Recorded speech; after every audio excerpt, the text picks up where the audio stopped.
Hello everyone. तो आज हम आपके लिए लेकर आए हैं रिएक्ट जेएस का लेक्चर 7 और लेक्चर 7 में हम कुछ इम्पोर्टेंट चीज़ों को कवर करेंगे। मैंने आपको बताया था कि हम इसमें फॉर्म्स के बारे में पढ़ेंगे, मतलब मैंने आपको नहीं बताया बट मैंने पिछली वीडियो में एक में कहा था कि हम फॉर्म्स के बारे में आगे पढ़ेंगे। तो अब पढ़ेंगे अब अपने फॉर्म्स के बारे में। फॉर्म्स रिएक्ट में थोड़ा अलग बिहेव करते हैं तो इसलिए हमें इस पर डेडिकेटेड पूरी वीडियो बनानी पड़ी है और आपको इस पर बहुत अच्छे से समझ में आने वाला है कि फॉर्म्स को हम कैसे कर सकते हैं और फॉर्म्स हमारे कैसे कैसे अलग तरीके से वर्क करते हैं।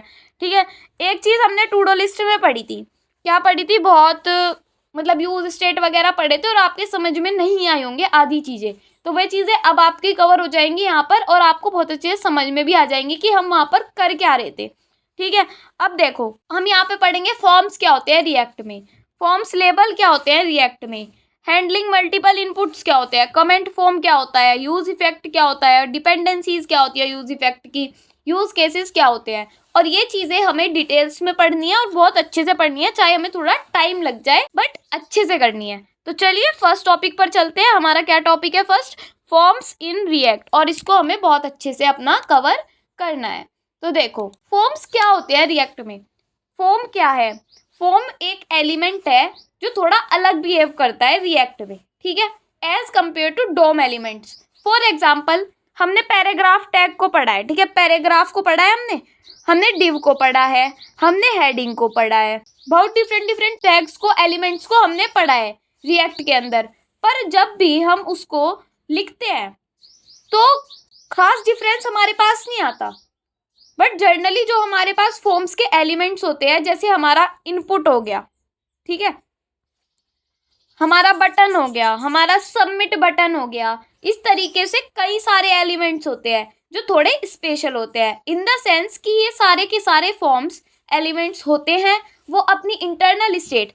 अब ये इंटरनल स्टेट क्या वर्ड आ गया, इंटरनल स्टेट क्या होता है, अब हमें ये समझना है। तो अब हम समझेंगे कि हमारा इंटरनल स्टेट क्या है। इसमें सारा खेल इंटरनल स्टेट का ही है और आपको यही समझना है। इंटरनल स्टेट, यहाँ पे जो ये इंटरनल स्टेट कहने का मतलब है, यहाँ हम रिएक्ट के स्टेट की बात नहीं कर रहे, रिएक्ट का स्टेट तो अलग होता है।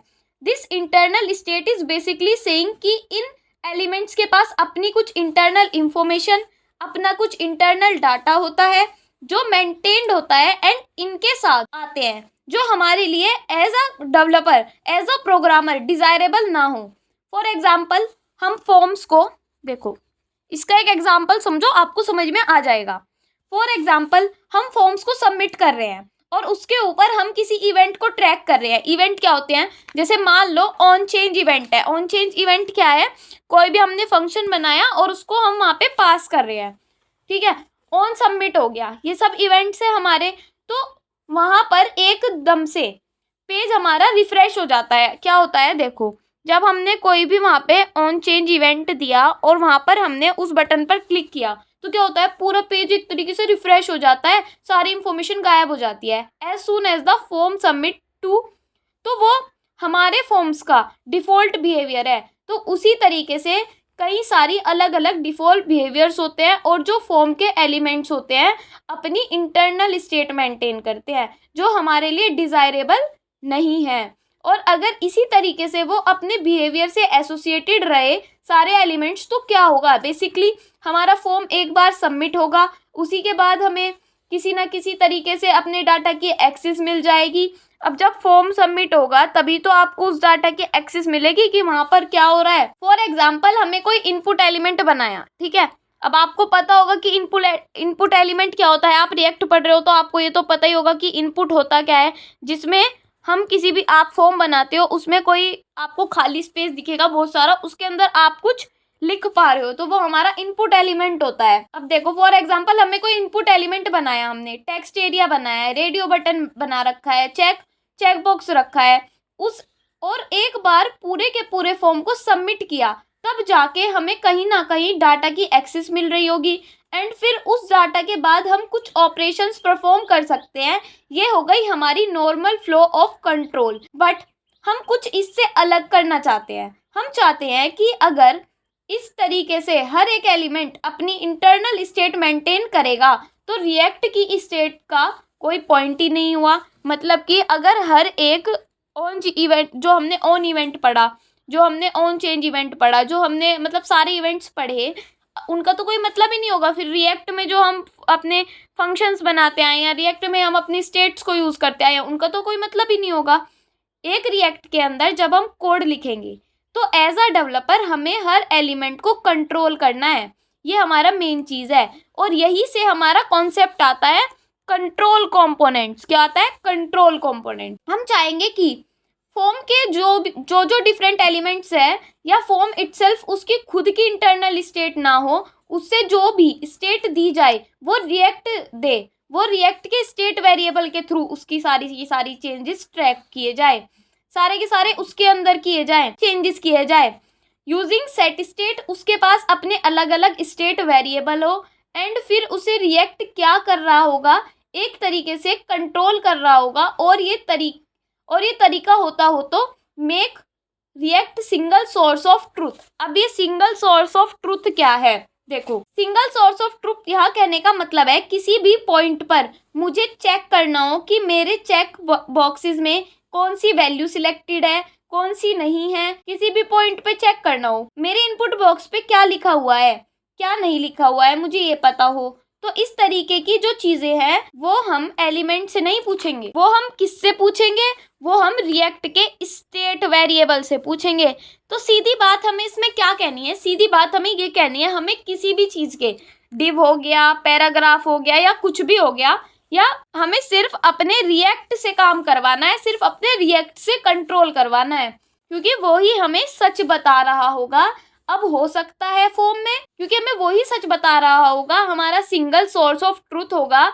अब तो हो सकता है फॉर्म में हम जो भी बातें कर रहे हैं थोड़ी सी कॉम्प्लेक्स लगने में, सुनने में, क्योंकि कॉम्प्लेक्स लग सकती है क्योंकि फर्स्ट टाइम हम इंटरनल स्टेट कुछ इस तरीके की चीज़ें बोल रहे हैं। बट उसमें कोई घबराने वाली बात नहीं है। अभी हम इम्प्लीमेंटेशन करेंगे, कोड लिखेंगे तो बहुत ईजी कॉन्सेप्ट है, आपको समझ में आ जाएगा। तो आई होप आपको ये समझ में आया होगा। थोड़ा टिपिकल लग रहा होगा बट बिल्कुल भी नहीं घबराना, मैं अभी आपको सब बता दूंगी। देखो, normally forms, the standard way with forms is to use controlled components so we make react state to be single source of truth। normally form जैसे कि उसे किया जा सकता है, पर हम रिएक्ट के अंदर उनके वैसे यूज़ नहीं करते।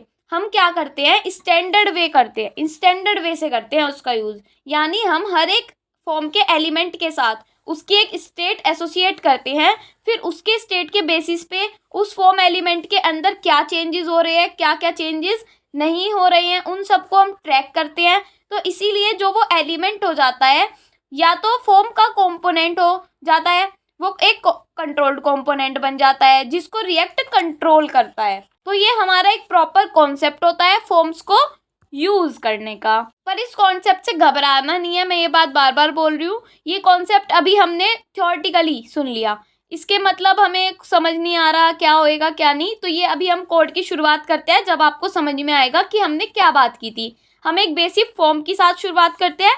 Let's create a component. Form component create करते हैं, तो इसको एक बार रफ कर लेते हैं।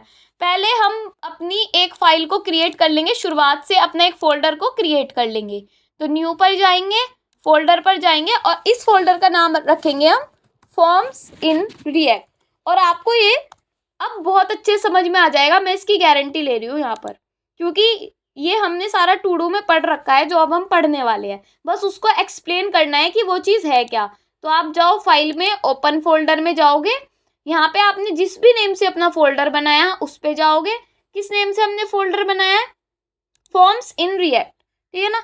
अब इसको कर लेंगे सिलेक्ट। अब क्या करेंगे हम, यहाँ पे जाके टर्मिनल को ओपन कर लेंगे, ठीक है। तो हम टर्मिनल को ओपन कर लेते हैं। टर्मिनल को ओपन करने के बाद हम यहाँ पे लिखेंगे, जब हमारा फोल्डर खुल जाएगा ये वाला, ठीक है। अब हम यहाँ पे लिख रहे हैं npm create वीट। तो हमने यहाँ पे लिख दिया npm create वीट। अब यहाँ पे हमारे लिए प्रोजेक्ट के लिए पूछेगा आपको प्रोजेक्ट का नाम क्या देना है, तो मैं यहाँ पे दूंगी रिएक्ट स्टेट फॉर्म, ठीक है। तो यहाँ पे स्टेट की बात हो रही है तो मैंने स्टेट फॉर्म कर दिया। अब हम आ जाते हैं अपने रिएक्ट पर, फिर हम आ जाते हैं अपने जावास्क्रिप्ट पर, क्योंकि हम जावास्क्रिप्ट के कॉन्सेप्ट से कर रहे हैं। आप टाइप स्क्रिप्ट के कॉन्सेप्ट से भी कर सकते हो। मैंने लिखा cd रिएक्ट स्टेट फॉर्म, ठीक है। तो अब ये हम इसके अंदर आ गए, क्लियर कर लेते हैं इसको एक बार। मैं यहाँ पे लिखूंगी npm इंस्टॉल।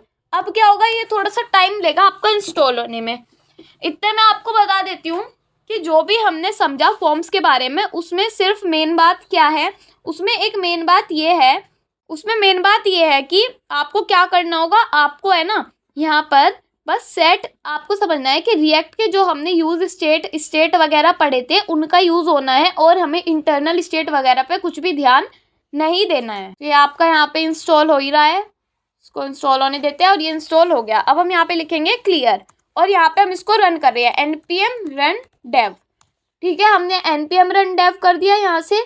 अब जो हमें देगा ये लिंक, उसको हमें कॉपी और वहाँ पे जाके कर देना है पेस्ट। तो मैंने इसको किया कॉपी, और अपने ब्राउज़र पर जाकर यहाँ पर जाकर हम इसको कर देंगे पेस्ट। फिर हमने कर दिया यहाँ पे एंटर, तो हमें ये ऐप खुल के दिख गई, जो हमारी पूरी ऐप शुरुआत से आती है।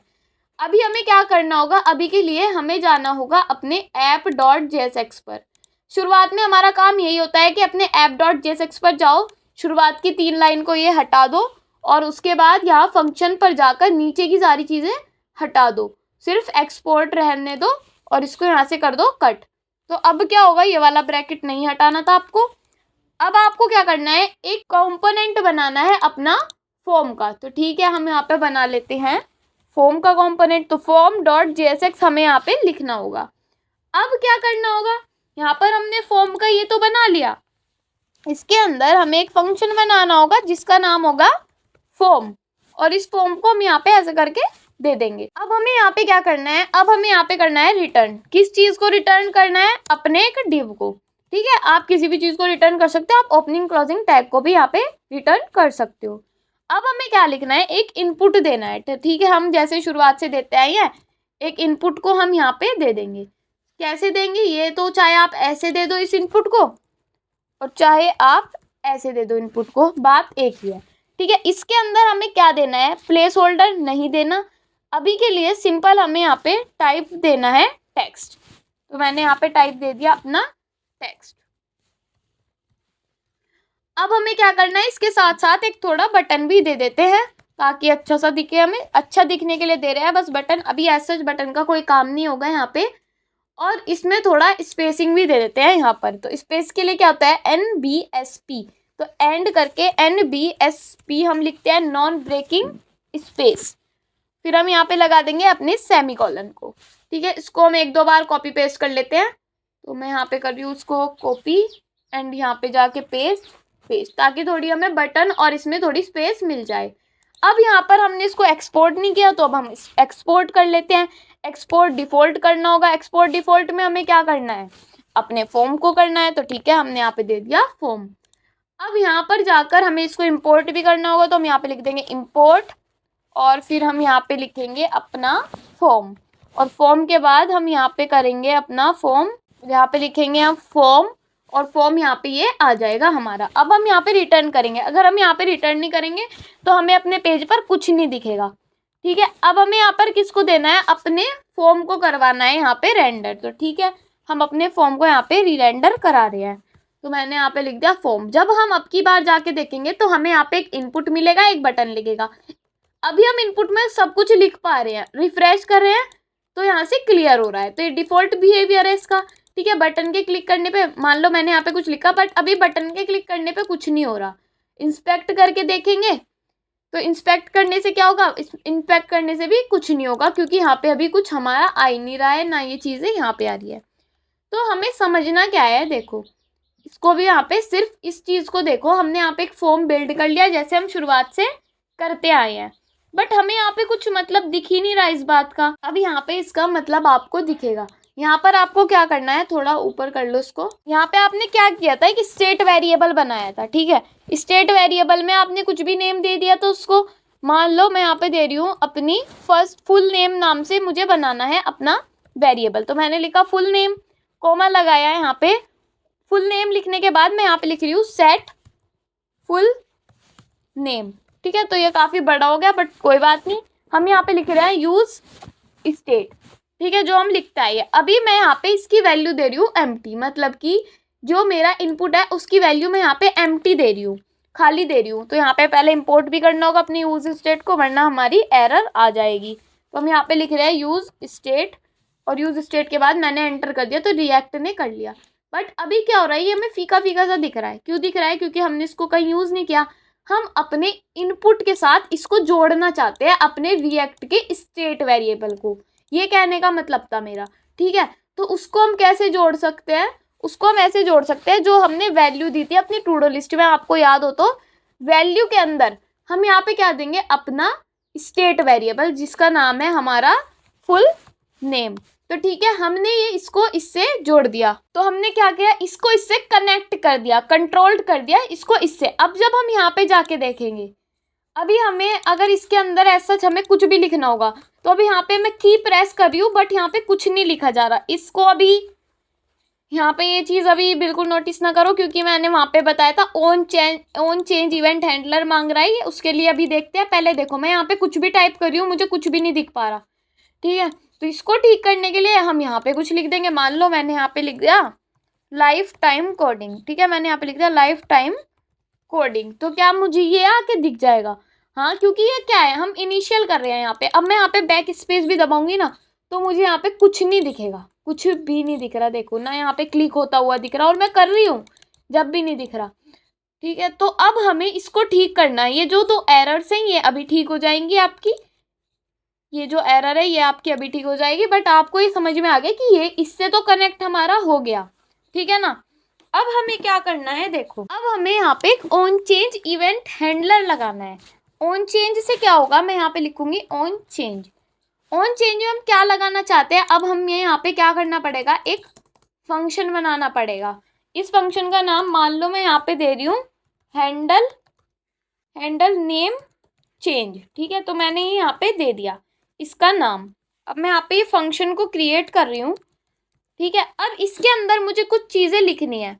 मान लो मैं यहाँ पे चाहती हूँ कि console.log में मुझे क्या प्रिंट होके दिखाई दे, जो मेरा इवेंट है, इवेंट का टारगेट। तो टारगेट कैसे दिखाई देगा, ये चीज़ अभी आपकी कट होके क्यों आ रही है, क्योंकि हमने यहाँ पे इवेंट नहीं दिया। तो इवेंट हम यहाँ पे दे देते हैं। अब क्या होगा, यहाँ पे हमें लिखना होगा अपना ऑन चेंज इवेंट, जो हमारा ये वाला नेम है। तो ठीक है, हम इसको यहाँ पे कर लेते हैं कॉपी, और यहाँ पे जाके कर देते हैं इसको पेस्ट। तो अब क्या हुआ, ये हमारा इवेंट टारगेट को प्रिंट करके देगा। कैसे करके देगा, यहाँ पे आ जाते हैं। ये पहले की एरर से ये हट गई। अब मैं यहाँ पे अगर कुछ भी प्रेस कर रही हूँ, तो मुझे यहाँ पे एक इनपुट आगे दिखाई दे रहा है कि हाँ आप कुछ चेंज करना चाहते हो। कुछ भी की को प्रेस कर रही हूँ, यहाँ पे हमें ये आके दिखा रहा है। तो ये बता रहा है कि हाँ हम कुछ चेंज करना चाह रहे हैं, बट हो नहीं रहा, क्योंकि हमें टारगेट दे रहा है। अब मैं इसकी वैल्यू को भी देना चाहती हूँ, ठीक है। तो मैं यहाँ पे लिख रही हूँ वैल्यू।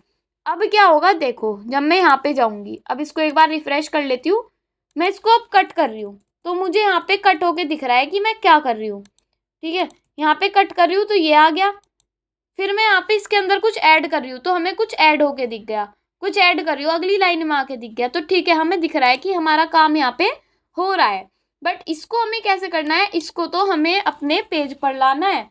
तो मैं यहाँ पे क्या करूँगी, इससे कर दूँगी, जो हमारा सेट फुल नेम है, इसको यहाँ पे ट्रैक करके मैं लिख दूँगी इसमें event dot target dot value, ठीक है। तो क्या होगा, इससे ये हमारे पेज पर रेंडर हो जाएगा। तो ये चीज़ें हमने कहाँ पर की थी, अपनी टू डू लिस्ट में, जब हमें ये चीज़ नहीं समझ में आ रही थी। अब मैं console.log को हटा देती हूँ, और जब मैं यहाँ पे आके देखूँगी, एक बार इसको रिफ्रेश करूँगी, तो जब मैं अब बैक स्पेस यहाँ पे कर रही हूँ, तो ये यहाँ से हट रहा है। कुछ लिख रही हूँ तो ये यहाँ पे आ रहा है। सबमिट पे अभी मैंने कहा था कि कोई वो नहीं होगा, कुछ चेंज नहीं होगा, बट हाँ अब इनपुट हमारा इससे कनेक्ट हो चुका है। और यही चीज़ हमें यहाँ पर समझनी थी कि इससे कैसे कनेक्ट हो रहा है। अब मान लो, अब चलो आपको ये तो समझ में आ गया कि ये कैसे काम कर रहा है हमारा ऑन चेंज और वैल्यू। आपको इसमें मुझे यही सिखाना था कि ये कैसे इससे कनेक्ट होता है, और आपको ये समझ में भी आ गया होगा।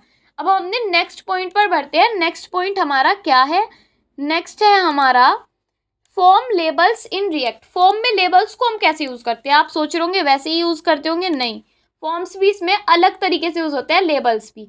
अब मान लो मैं यहाँ पे दे रही हूँ लेबल, ठीक है, लेबल का वही है, लेबल हम ऐसे ही लिखते हैं जैसे लिखते आए थे। इसके अंदर मैं यहाँ पे दे रही हूँ फुल नेम। तो ठीक है, हमने यहाँ पे दे दिया फुल नेम। अब मैं जब यहाँ पे आऊँगी तो मुझे यहाँ पे फुल नेम दिख जाएगा, बट इसके क्लिक करने पे मुझे कुछ ऐसा होता है नहीं दिख रहा, ठीक है ना। तो अब क्या करना होगा, पहले तो इस ऑन चेंज के बाद हम थोड़ी सी स्पेस दे देते हैं यहाँ पर। कितनी स्पेस देंगे, जितनी यहाँ पर थी। तो इसको एक बार कर लेते हैं हम कॉपी, एंड देन यहाँ पे कर देते हैं पेस्ट। तो अब क्या होगा, हमें स्पेस आकर दिख जाएगी थोड़ी। अब मैं चाहती हूँ इस फुल नेम पर क्लिक करने पर मेरा ये भी अपना इसके साथ जुड़ जाए। तो हम क्या करते थे, हम करते थे यहाँ पर फोल्ड लगाते थे।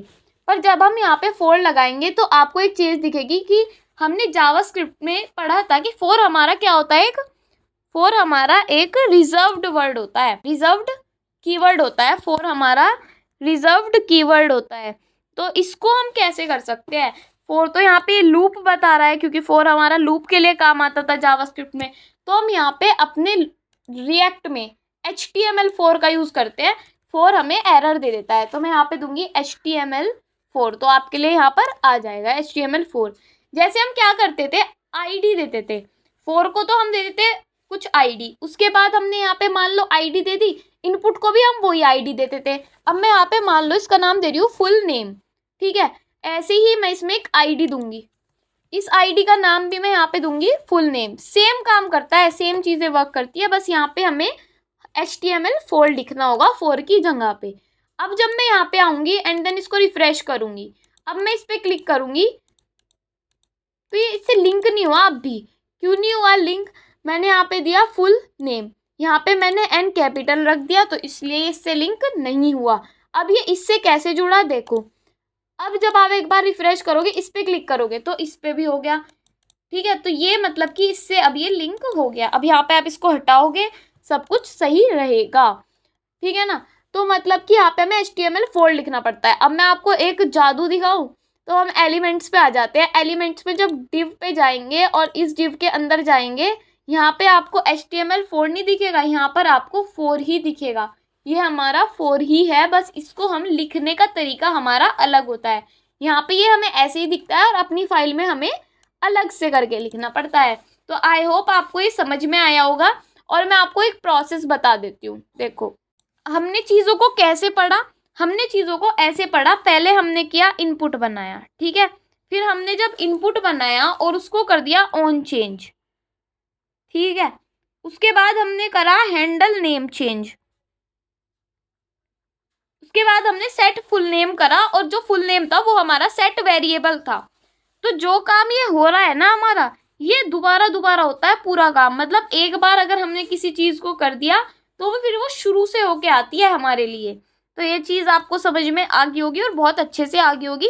तो अब हम अपना स्टार्ट करते हैं नेक्स्ट क्या है हमारा, हैंडलिंग मल्टीपल इनपुट्स। हम बहुत सारे इनपुट्स को कैसे हैंडल कर सकते हैं ये हमें देखना है। तो बहुत सारे इनपुट्स मतलब एक इनपुट तो हमने बना लिया, अब हमें और इनपुट्स बनाने हैं इसके साथ। तो उसको हम कैसे बनाएंगे वो हमें अब देखना है। तो अब हम चलते हैं अपने VS कोड पर और वहीं पर जाकर देखेंगे कि हमें क्या करना है और मल्टीपल इनपुट्स को हम कैसे क्रिएट कर सकते हैं, ठीक है ना। तो देखो, अभी तक हमने एक इनपुट को बना रखा है, और जो भी हमने एक इनपुट को बना रखा है उसके लिए आपने क्या कर रखा है, यहाँ पे एक सेट वेरिएबल को दे रखा है। और यहाँ पे हम शुरुआत में इसकी वैल्यू को अभी एम्प्टी रखते हैं, यहाँ पे कुछ नहीं चाहते हम, ठीक है। तो जब हम यहाँ पे आएंगे तो ये हम एम्प्टी दिखेगा और इसमें हम सब कुछ लिख पा रहे हैं। और सबमिट पे क्लिक करने से अभी ऐसा कुछ हो नहीं पा रहा है ना, कंसोल पे भी अभी कुछ नहीं आ रहा। और इसको यहाँ से हम कट कर लेते हैं, ये हमें दिख रहा है कि लेबल इससे अटैच है। अब देखो हमें क्या करना है, एक दूसरा वेरिएबल हमें बनाना है। तो ठीक है, अब आपके दिमाग में एज अ डेवलपर एकदम से क्या बात हिट करेगी, आपके दिमाग में ये बात हिट करेगी कि हम यहाँ पे क्या कर सकते हैं, एक न्यू स्टेट वेरिएबल बना सकते हैं। मान लो हमें यूज़र नेम का बनाना है, ठीक है, और हम यहाँ पे चेंज कर सकते हैं अपने यूज़र को।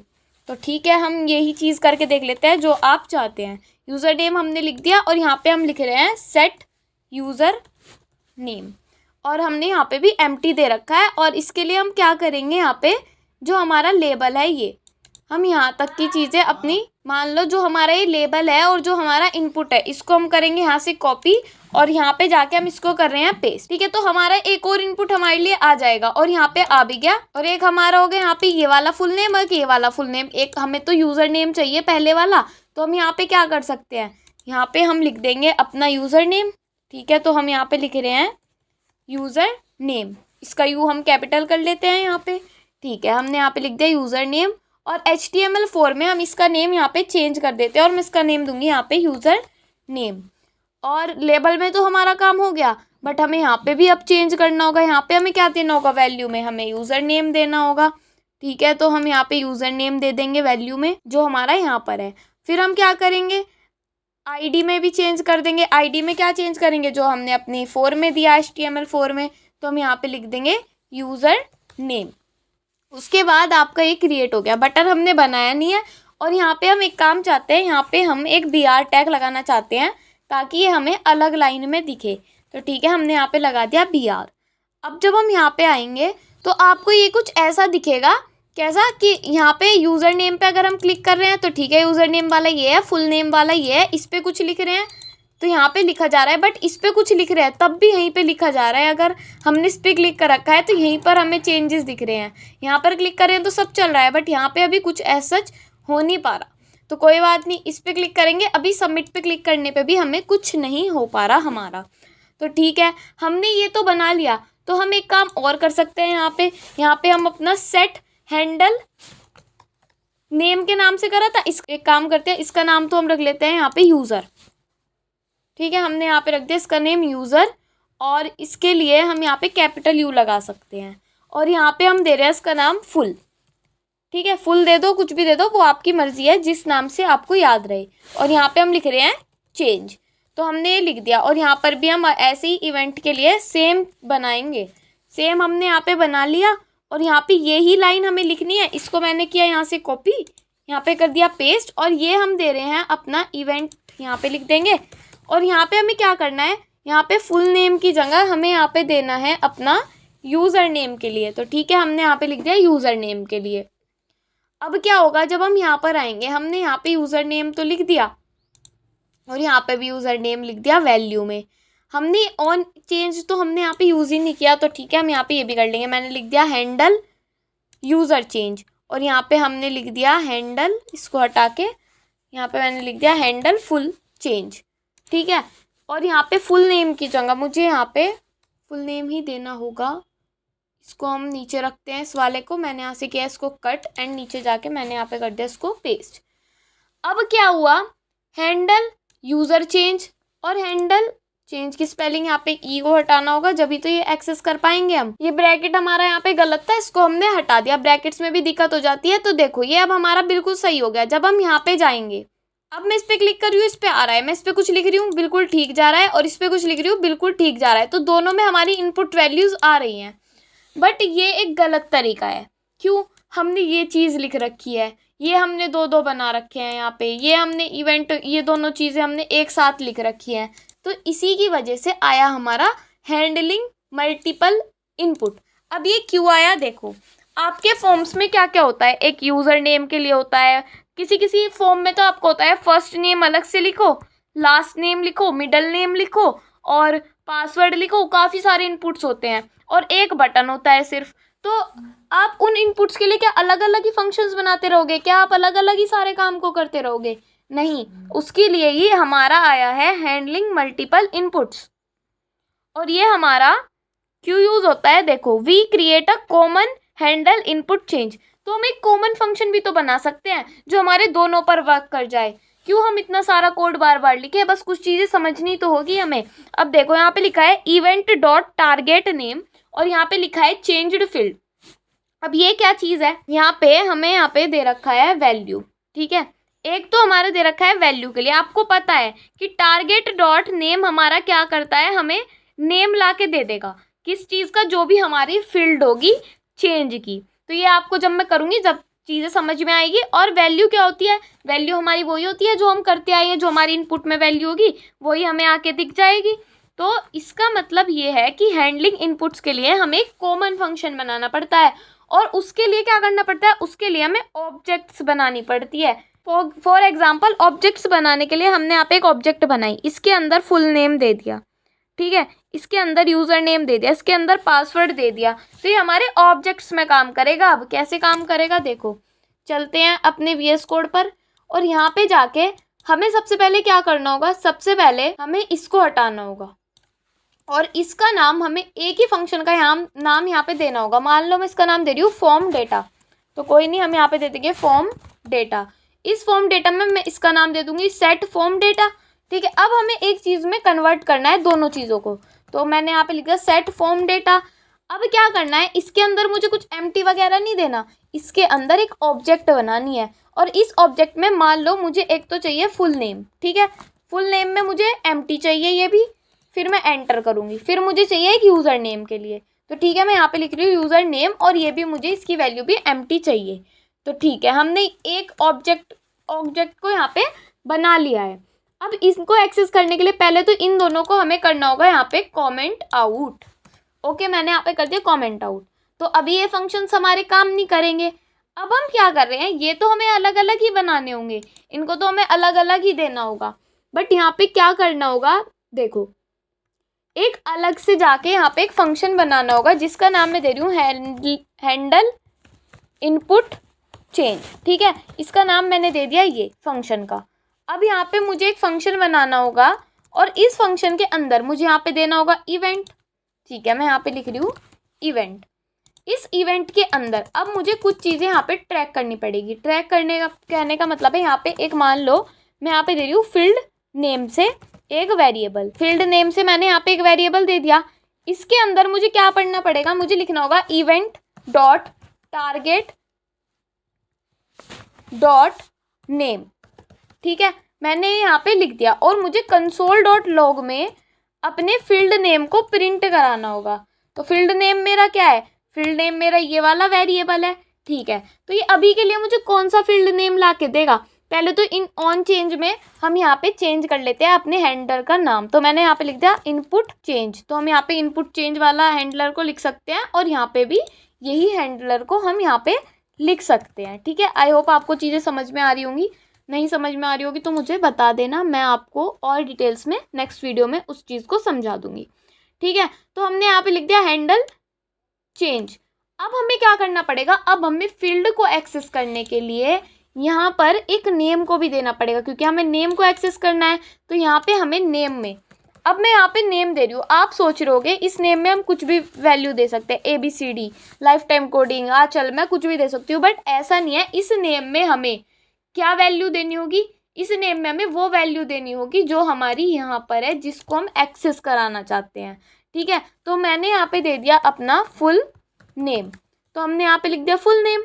और मैं यहाँ पे चाहती हूँ जो मेरा सेकंड वाला है, ये फुल नेम के लिए नहीं है, तो मैं यहाँ पे लिखूँगी यूज़र नेम। ठीक है, तो मैंने यहाँ पे लिख दिया यूज़र नेम, एंड सेकंड वाले में मैंने यहाँ पे लिख दिया नेम में अपना यूज़र नेम, अपना फुल नेम। तो हम यहाँ पे लिख देंगे अपना फुल नेम। अब जब हम यहाँ पर जाएंगे और पहले तो यहाँ पे एरर देखते हैं हमारी क्या है, user name is not defined. तो यूज़र नेम को हमें देखना होगा कि कहाँ पर डिफाइंड नहीं है हमारा यूज़र नेम। यहाँ पे हमारा नेम N कैपिटल नहीं है, मैंने कहा था जो हम यहाँ पर लिखेंगे वो ही हमें वहाँ पर लिखना होगा। अब जब हम इसको जाके एक्सेस करेंगे और रिफ़्रेश करेंगे, वैल्यू में हम यहाँ पे क्या देंगे, अब हम यहाँ पे देंगे फॉर्म डेटा, क्योंकि हमने क्या किया, वहाँ से हमने वो हटा दिया। तो हम यहाँ पे लिखेंगे दोनों में अपना फॉर्म डेटा, जो हमारा फॉर्म का डेटा होगा। अब जब हम इसको जाके देखेंगे तो हमें यहाँ पे दिख जाएगा, यहाँ पे हमें कुछ चीज़ें दिख रही है, ऑब्जेक्ट। अभी इसको ध्यान में मत दो, बस इसको एक बार रिफ़्रेश करो। तो अभी हमने यहाँ पे यूज़र नेम हमें बता रहा है ये एरर, तो हमें यहाँ पे क्या करना होगा, वैल्यू में अभी हमें एम्प्टी देना है। यहाँ पे अभी कुछ ऐसा हमें देना नहीं है, तो ठीक है हमें नहीं देना है इसको, हमने यहाँ पे लिख दिया ये। अब हम फील्ड को चेक करना चाहते हैं क्या है, अगर हमारा यूज़र नेम वाली फील्ड है, अगर हम इसमें कुछ लिख रहे हैं तो हमें यहाँ पे यूज़र नेम आता हुआ दिख रहा है, तो ठीक है हम यूज़र नेम पे काम कर रहे हैं।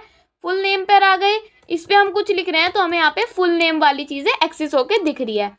अब हमें क्या करना है, देखो अब हमें ये करना है, इसके अंदर हमें एक और यहाँ पे वेरिएबल को बनाना है, मान लो न्यू वैल्यू के नाम से हमें बनाना है। तो मैं यहाँ पे लिख रही हूँ न्यू वैल्यू, तो हमने यहाँ पे एक बना लिया। अब इसके अंदर मैं क्या दे रही हूँ, मैं दे रही हूँ event dot target dot value. तो ठीक है हम यहाँ पे लिख रहे हैं event dot target dot value को। और जब हम इस चीज़ को एक्सेस करना चाहेंगे तो अब हम यहाँ पे कंसोल डॉट लॉग करेंगे, किसको, इवेंट, मतलब कि अपने न्यू वैल्यू को, कि जो हमारी न्यू वैल्यू है उसको हम देखना चाहते हैं।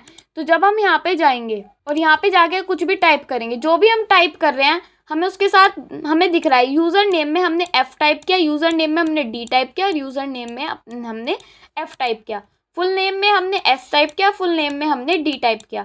तो हमें ये दोनों चीज़ें आके दिख रही है कि किस में हम काम कर रहे हैं और कैसे हम काम कर रहे हैं। तो यही हमें देखना था, ठीक है। अब हमें क्या करना है, देखो यहाँ पे हमने empty दिया, हम यहाँ पे ये भी दे सकते थे फॉर्म डाटा डॉट, क्योंकि ऑब्जेक्ट को हम कैसे एक्सेस करते हैं, डॉट से। डॉट के अंदर का जो हमारा यूज़र नेम है, ऐसे हम इसको लिख सकते हैं और यहाँ पे भी हम लिख सकते हैं।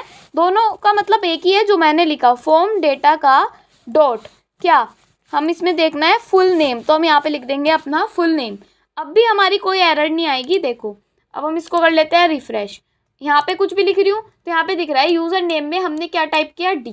अब मैं यहाँ पे लिख रही हूँ अपना नेम, ठीक है। तो मैं ये हमें सारी चीज़ें दिख गई, AANCHAL, तो ये ऐसे हो गया हमें दिख गया। अगर मैं यूज़र नेम में ये चीज़ टाइप करूँगी तो हमें दिख जाएगा कि हमने फुल नेम में इन चीज़ों को ऐड किया है। तो ठीक है, इतना हमें समझ में आ गया कि ये कैसे एक्सेस हो पा रहा है। अभी हमें इन फंक्शंस का कोई काम नहीं है, तो हम इनको यहाँ से हटा ही देते हैं ताकि हमें अपने कोड लिखने में कोई प्रॉब्लम ना हो। अब हमें क्या करना है, हमने इसको करा लिया कंसोल वगैरह में। अब हम यहाँ पे अपने सेट फॉर्म डेटा में क्या करना चाहते हैं, एक हम एरो फंक्शन देना चाहते हैं। इसमें मान लो करंट डेटा मैंने यहाँ पे दे दिया, इसके अंदर एक एरो लगा दिया। अब क्या करना है, इसके अंदर मुझे क्या करना है, रिटर्न करके भेजना है। किसको, अपनी जो हमारी ऑब्जेक्ट है उसको मुझे स्प्रेड करके भेजना पड़ेगा। तो मैं यहाँ पे लिखूँगी डॉट डॉट डॉट, क्या लिखूँगी यहाँ पे, करंट डेटा। अब मैं इसको एक तरीके से तो ऐसे लिख सकती हूँ कोमा करके, और मैं अपनी फील्ड का नाम लिख सकती हूँ यहाँ पे, ठीक है। मैं यहाँ पे लिखूँगी अपना फील्ड नेम, तो मैं यहाँ पे लिख रही हूँ फील्ड नेम, और उसके बाद मैं यहाँ पे क्या कर सकती हूँ, फील्ड नेम में कोलन लगा के कि जो मेरी न्यू वैल्यू है मुझे वो भी दे दो। अब ये हमने कैसे लिखा, देखो हम इसमें डॉट करके नहीं लिखते। जो हमारा ये एरे में लिखने का तरीका है, जो हमारा इसमें लिखने का तरीका है, ये एक हमारा वेरिएबल है जो हम ऑब्जेक्ट्स में रिएक्ट में ऐसे ही लिखते हैं, और इसको हम कहते हैं कंप्यूटेड प्रॉपर्टी नेम, जो हमारा प्रॉपर्टी नेम यहाँ पे आ जाता है। अब देखो इसे करने से क्या होगा, जब हम यहाँ पर आएंगे रिफ्रेश करेंगे, यहाँ पे मैं लिख रही हूँ A, तो यहाँ पे A आ गया, हमें दिख गया यूज़र नेम में हमने A लिखा, फिर से A आ गया, फिर N आ गया, CH आ गया, AL, तो यहाँ पे पूरा में आके दिख गया। और यहाँ पे हमने ये तो लिख दिया, और फुल नेम में मान लो मैं यही लिखना चाहती हूँ, तो यहाँ पे सब कुछ हमें लिख के दिखाई दे रहा है, और ये भी पता चला है यूज़र नेम में लिख रहे हैं हम या फुल नेम में। सबमिट किया, अभी ऐसा कुछ हो नहीं रहा, ठीक है, बट हमें पता चल गया कि हाँ ये हमारा सही तरीका है। ये जो हमारा ये वाला था ये यहाँ पर आकर एक्सेस हुआ। अब हम इसको एक तरीके से और लिख सकते हैं, हमें इन चीज़ों की ज़रूरत नहीं है। अब इसको लिखा, इसको कोड को और छोटा करने के लिए मैं इसको यहाँ से करूँगी कॉपी, और इस फील्ड नेम की जगह मैं इसमें ये लिख सकती हूँ, ठीक है। और न्यू वैल्यू की जगह मैं यहाँ पे ये वाली लाइन लिख सकती हूँ। और आप अगर डॉक्यूमेंटेशन आर्टिकल वगैरह पढ़ते होंगे रिएक्ट का, तो आपको ये पता होगी चीज़ें, ये आपको देखने को मिलती होंगी। अब इन चीज़ों को मैं हटा दूँगी, इतना ज़्यादा जो मैंने लिखा हुआ था, अब हमारा कोड और ज़्यादा छोटा हो गया, ठीक है ना। अब जब हम इसको जाके देखेंगे तो अब हमें कंसोल वगैरह में कुछ नहीं दिखेगा, बस हमें यहाँ पे टाइप होता हुआ दिखाई देगा कि यहाँ पे क्या काम हमारा हो रहा है। और मैं इसको कर दूँगी सबमिट। तो अभी सबमिट करने से कुछ हो नहीं रहा, बट हम सबमिट के लिए भी एक लगा सकते हैं। क्या लगा सकते हैं, मैं यहाँ पे लगा सकती हूँ ऑन सबमिट इवेंट हैंडलर, ठीक है ना। इसके अंदर हमें कोई फंक्शन बनाना होगा, मान लो मैं यहाँ पे लिख रही हूँ हैंडल सबमिट, तो इस नाम का मैंने यहाँ पे बना दिया अपना इवेंट हैंडलर। और यहाँ पे जाके मैं यहाँ पे कर सकती हूँ एक लेट हैंडल सबमिट नाम से जो मैंने बनाया वो मैं यहाँ पे लिख सकती हूँ। तो मैंने यहाँ पे लिख दिया हैंडल सबमिट, और इसके अंदर मैं यहाँ पे लिखूँगी अपने ब्रैकेट को, इसके अंदर मैं दूंगी यहाँ पे इवेंट जैसे मैं देती आई हूँ। और मुझे यहाँ पे क्या करना होगा, आके मैं यहाँ पे चाहती हूँ सेट फॉर्म डेटा में होंगे सारे चेंजेस, तो ठीक है हम यहाँ पे लिख देंगे सेट फॉर्म डेटा। और इसके अंदर हमें यहाँ पे क्या करना है, हमें यहाँ पे करना है प्रिवेंट डिफ़ॉल्ट। पहले तो हम इसको हटा लेते हैं, हम चाहते हैं यहाँ पे प्रिवेंट डिफ़ॉल्ट करना। तो इवेंट, इससे क्या होगा, जो भी डिफ़ॉल्ट चीज़ें होंगी वे हमारी हट जाएंगी। अब मैं यहाँ पे आके जब देखूँगी और रिफ़्रेश करूँगी इसको, तो अभी यहाँ पे मैंने कुछ भी लिखा, सबमिट किया, अब यहाँ से गायब नहीं होगा, वरना अगर हम प्रिवेंट डिफॉल्ट ना लगाते तो एक टाइम ऐसा आता कि यहाँ से खुद से गायब हो जाता। अब हम चाहते हैं इस पर क्लिक करने से हम यहाँ पे सबमिट करें अगर, तो ये क्लियर हो जाए, हमारा एम्प्टी हो जाए। तो उसके लिए हम यहाँ पे क्या कर सकते हैं, हम यहाँ पे सेट फॉर्म डेटा नाम का लिख सकते हैं और इसके अंदर आके यहाँ पर हम एक ऑब्जेक्ट को लिख सकते हैं। कैसे, जो हमने ऑब्जेक्ट ऊपर लिखी थी, तो वो कैसे लिखेंगे, तो यहाँ पे आ जाते हैं हम और यहाँ पे मैंने लगा दिया ब्रैकेट को और यहाँ पे लगा दी मैंने ऑब्जेक्ट। अब मैं ऊपर जाती हूँ, जो मेरी ये 2 लाइनें हैं इनको मुझे यहाँ पे लिखना है, तो मैं इसको कॉपी करूँगी और यहाँ पे जाके कर दूँगी पेस्ट। इससे क्या होगा, जब हम यहाँ पर आ जाएंगे और इसको मैं रिफ़्रेश कर लेती हूँ। पहले मैंने यहाँ पे लिखा, मान लो अपना नेम, और यहाँ पे एक काम करते हैं, पहले यहाँ पे कोई यूज़र आईडी की तरीके से लिखते हैं। मैंने यहाँ पे लिख दिया आंचल 1 2 3, ठीक है। और मैं यहाँ पे लिख रही हूँ फुल नेम में आंचल, ठीक है। और जब मैं इसको सबमिट करूँगी तो सबमिट करने पे अब ये क्लियर नहीं हो रहा। तो ये क्लियर क्यों नहीं हो रहा, हमने यहाँ पे हैंडल सबमिट भी लिख दिया, हमने यहाँ पे हैंडल सबमिट नाम का अपना फंक्शन भी बना दिया। तो हम ये चीज़ अपने सीधा बटन को भी दे सकते हैं। हमारा ऑन सबमिट यहाँ पे चल नहीं रहा है, हमने ऑन क्लिक लगा दिया, ये मुझे देखना पड़ेगा हमारा ऑन सबमिट चल क्यों नहीं रहा है। तो हमने यहाँ पे हैंडल इवेंट, इसको यहाँ पे हटा लेते हैं। पहले यहाँ पे लिखते हैं event dot prevent, event dot prevent default, तो ये तो हमें लिखना ही था। अब हमें क्या करना है, हमने यहाँ पे एम्प्टी के लिए रख दिया ये कंडीशन। तो जब हम यहाँ पर जाएंगे और मैं यहाँ पे कुछ लिखूंगी, ठीक है, कुछ भी मैंने यहाँ पे लिखा और मैंने इसको सबमिट किया, तो यहाँ से क्लियर हो गया। पहले इसको रिफ्रेश कर लेते हैं एक बार। यहाँ पे कुछ भी लिखा, यहाँ पे कुछ भी लिखा, सबमिट हो गया। बट ये दोनों में हमारी वैल्यूज़ क्यों नहीं आ रही, दोनों में वैल्यूज़ इसलिए नहीं आ रही। अब हमें क्या करना होगा, देखो अब हमने यहाँ पे प्रिवेंट डिफ़ॉल्ट मेथड अपना लगा रखा है और क्लियर के लिए भी लगा रखा है, ठीक है। हमने यहाँ पे डिव लिखा हुआ था, हमें यहाँ पे फॉर्म लिखना था, हमने यहाँ पे फॉर्म लिख दिया है।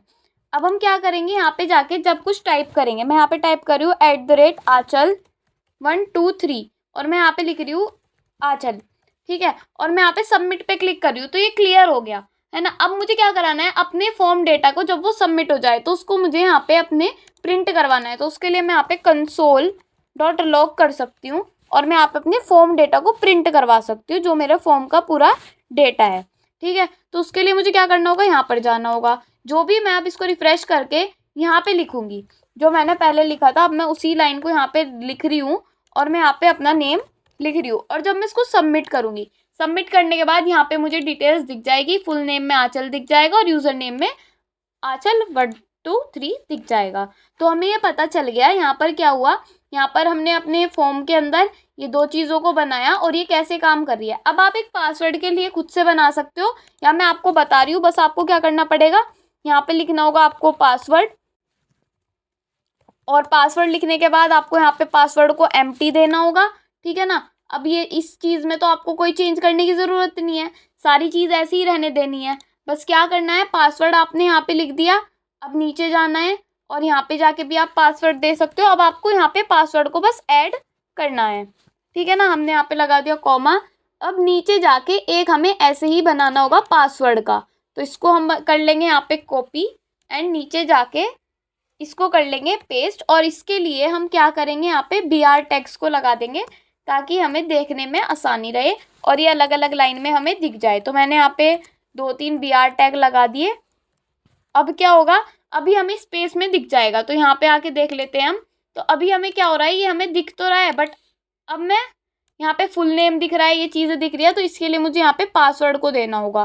पासवर्ड को कैसे, अपने इसमें HTML4 में हम यहाँ पे देंगे पासवर्ड, उसके बाद हम फुल नेम में यहाँ पे देंगे पासवर्ड, जहाँ पे हमने फुल नेम लिख रखा है वहाँ पे हम देंगे पासवर्ड। एंड उसके बाद हमें क्या करना होगा, यहाँ पर फॉर्म डेटा में यहाँ पे देना होगा अपना पासवर्ड, ताकि हम इस पासवर्ड को एक्सेस कर पाए जो हमारा यहाँ पर है। पासवर्ड लिख दिया। अब हम हैंडल इनपुट चेंज ही रखना है और यहाँ पे ID में भी हमें क्या करना होगा, पासवर्ड, मतलब कि हर जगह हमें क्या करना होगा, पासवर्ड को लिखना होगा। तो ठीक है, हम यहाँ पे पासवर्ड कर देंगे। फुल नेम में भी हमें नेम में भी क्या देना होगा, यहाँ पे पासवर्ड। तो बस आपको क्या चेंज करना था, पासवर्ड चेंज करना था। अब जब हम यहाँ पे आ जाएंगे तो हमें ये दिख गया, इस पर क्लिक करने से ये काम भी कर रहा है। अब मैं समझो यहाँ पे दे रही हूँ वही आईडी जो मैंने पहले दी थी, यहाँ पे दे रही हूँ मैं आंचल, और पासवर्ड में मैं दे रही हूँ लाइफ टाइम कोडिंग। ठीक है, तो मैंने ये दे दिया। अब मैं इसको कर रही हूँ सबमिट। तो यहाँ पे मुझे तीनों चीज़ें आके दिख गई। अब आप कितने भी इनपुट बनाओ, आपके लिए कुछ भी इम्पॉसिबल नहीं है, अब सब पॉसिबल है इसमें फॉर्म्स में करने के लिए। ये अब हमने एक ही सेट वेरिएबल से अपने ऑब्जेक्ट की मदद से ये सारे काम को कर दिया है। सोर्स कोड आपको हर वीडियो में मिल ही जाता है, कैसे हमने काम को किया उसे देखने के लिए। ठीक है, तो आई होप आपको समझ में आया होगा ये। अब हम अपने नेक्स्ट टॉपिक पर बढ़ते हैं और देखते हैं हमारा नेक्स्ट टॉपिक है क्या। नेक्स्ट टॉपिक है हमारा कमेंट फॉर्म। तो अब हम कमेंट फॉर्म के बारे में पढ़ेंगे, तो चलिए करके देखते हैं इसको भी। अब फॉर्म्स के अंदर नेक्स्ट हम अपनी लर्निंग्स को प्रैक्टिस करने वाले हैं by creating a new form which will be our comment forms. यानी हम एज्यूम करते हैं, अब हम क्या बनाएंगे, कमेंट्स फॉर्म। ये ऐसे है कमेंट्स फॉर्म। अब हम एज्यूम करते हैं कि हम कोई सोशल मीडिया बेस्ड ऐप बनाई है हमने, और उस पर हमने रिएक्ट से बनाया उसे। ठीक है, और उसके अंदर अब हम एक कमेंट्स के लिए कंपोनेंट बनाने वाले हैं विच will be a comments form. अब कमेंट्स फॉर्म के अंदर हम जो भी कोई कमेंट ले रहे हैं, तो एक तो हमें ये इंफॉर्मेशन लेनी है कि किस यूज़र ने हमने कमेंट भेजा है और किसने भेजा है, और उसके पास क्या रेटिंग है, उसके पास क्या रिमार्क है। अब ये मैं क्या कह रही हूँ, देखो अभी हमने कमेंट्स सीखे। कमेंट्स के अंदर एक तो होना चाहिए हमारा यूज़र नेम।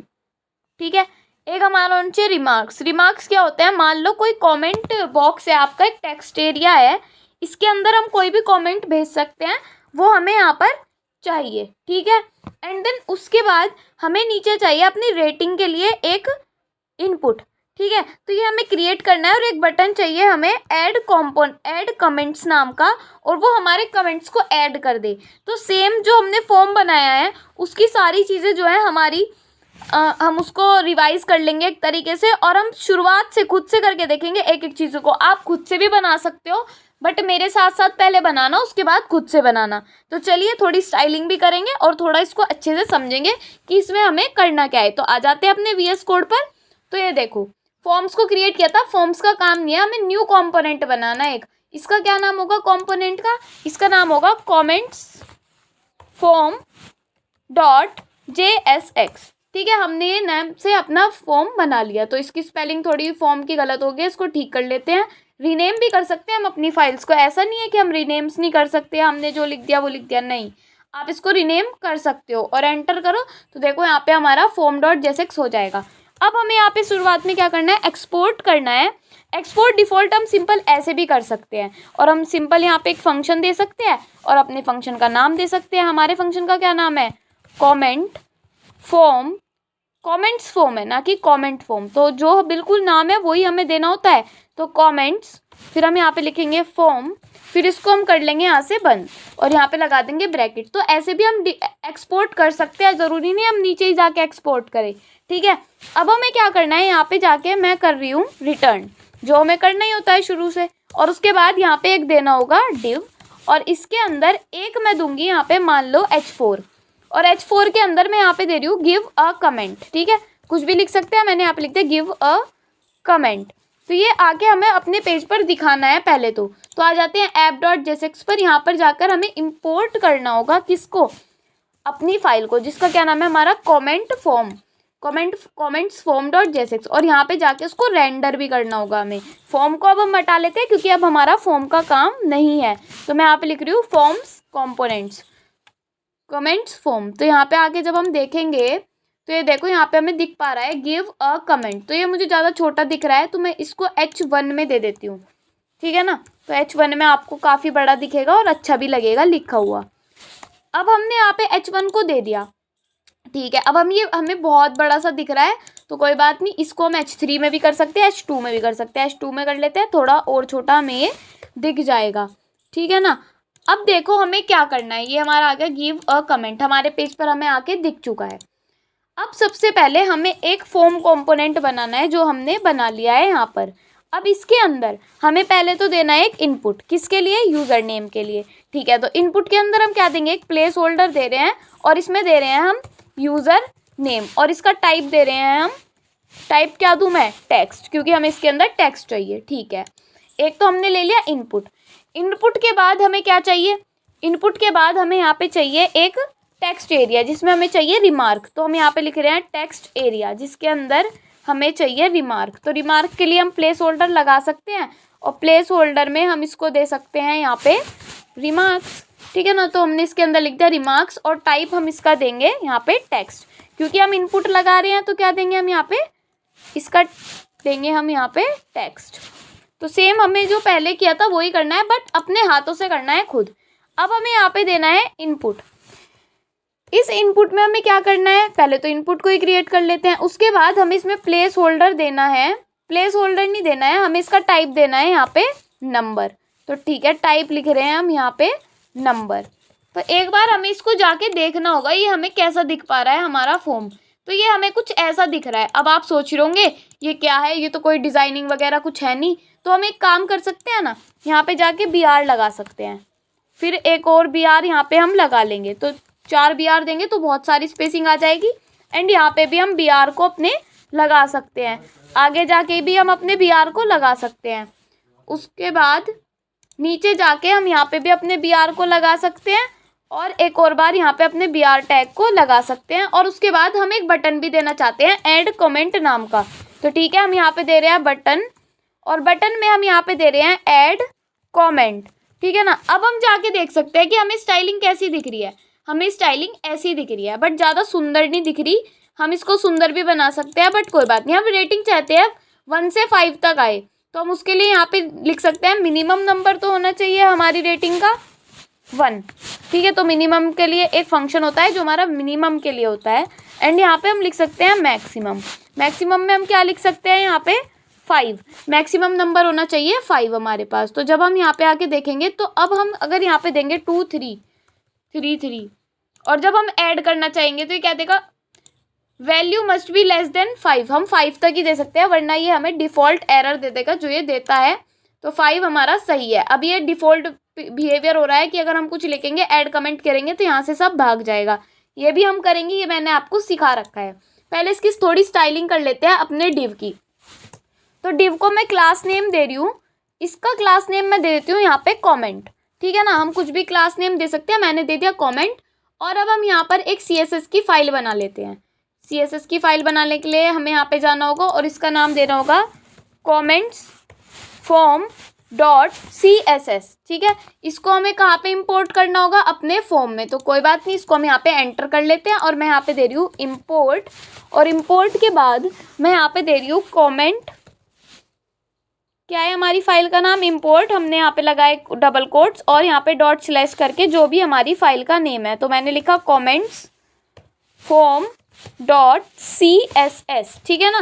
तो ये इंपोर्ट हो चुकी है हमारी। अब हमें क्या करना है, देखो अब हमें जो हमारी app.css है इसके सारे कोड को कर देना होगा यहाँ से हमें कमेंट आउट। एंड उसके बाद index.css का भी हमें पूरा कर देना होगा यहाँ से कमेंट आउट, ताकि ये हमें परेशान ना करे। इसकी डिफ़ॉल्ट स्टाइलिंग जो होती है वो हमें परेशान ना करे और हमें यहाँ से बिल्कुल ये कोने में आके दिख जाए। अब हम क्या चाहते हैं, अब हम अपने फॉर्म को सुंदर बनाना चाहते हैं। तो सबसे पहले हमें जाना होगा form.css में, यहाँ पे हमें लिखना होगा स्टार। स्टार के बाद हम यहाँ पे स्टार लिखने के बाद यहाँ पे लिख सकते हैं मार्जिन 0, ठीक है। हम यहाँ पे लिख सकते हैं पैडिंग 0, ठीक है। तो हमने ये लिख दिया। अब हमें क्या करना है, मार्जिन 0 पैडिंग 0 हमने दे दी, HTML बॉडी, ठीक है, जो हमारी। और यहाँ पे हमें बॉक्स साइजिंग भी देनी होगी। तो बॉक्स साइजिंग हम यहाँ पे दे देंगे बॉर्डर बॉक्स। तो ये तो हमें देना ही होता है, ये एक तरीके से हमारा बॉयलर प्लेट कोड होता है CSS का जो हमें लिखना ही होता है। इसके अंदर अब हम हाइट दे देते हैं 100%। तो ठीक है, 100% हमने हाइट दे दी और विड्थ भी हम दे देंगे यहाँ पे 100%। तो ठीक है, हमने यहाँ पे भी 100% इसको विड्थ दे दी। अब इसका बैकग्राउंड कलर देना है हमें। तो ठीक है, बैकग्राउंड कलर हम यहाँ पे दे देते हैं, मान लो वही कलर देते हैं जो पिछली बार दिया था, थोड़ा अच्छा सा था वो। तो एक बार यहाँ पे देख लेते हैं हम, ये वाला कलर, इस बार हम ग्रे कलर ले लेते हैं। तो एक बार देखते हैं ग्रे कलर कैसा दिख रहा है, कुछ ऐसा दिख रहा है, कोई बात नहीं, अच्छा है। अब हमें क्या करना है, अब हमें नीचे जाके जो हमने कमेंट फॉर्म नाम का डिव बनाया, मतलब कि कमेंट नाम का डिव बनाया, उसके लिए हमें स्टाइलिंग देनी होगी। तो क्या स्टाइलिंग देनी होगी, पहले तो हमें यहाँ पे लिखना होगा डिस्प्ले फ्लेक्स।